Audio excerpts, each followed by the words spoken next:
जब से battle ground शुरू हुआ है तब से भोजपुरी इंडस्ट्री में एक नए विवाद का जन्म हो चुका है। और विवाद इस बात का कि टीआरपी किंग कौन है, असली टीआरपी किंग किसको कहा जाए, पवन सिंह या फिर खेसारी लाल यादव को।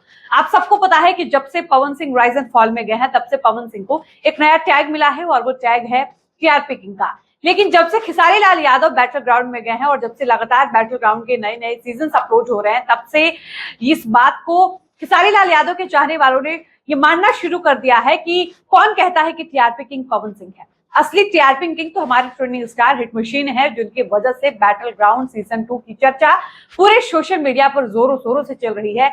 वरना बैटल ग्राउंड को जानता ही कौन था। अपने दोनों स्टार के अपने अपने चाहने वालों के अपने अपने मत है और दोनों स्टार के फैंस सोशल मीडिया पर इस बात की लड़ाई लड़ना शुरू कर दिए हैं कि असल टीआरपी कौन है, मतलब असल टीआरपी किंग कौन है। अब जो पवन सिंह के चाहने वाले हैं उनका अपना पक्ष है कि भाई साहब राइज एंड फॉल किसी जीवन में इतना ज्यादा टीआरपी नहीं बटोर पाता अगर उस शो में पवन सिंह नहीं जाते।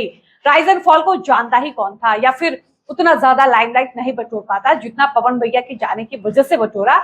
इसीलिए तो पवन भैया को सलमान खान जैसे बड़े सुपरस्टार ने टीआरपी किंग कह दिया।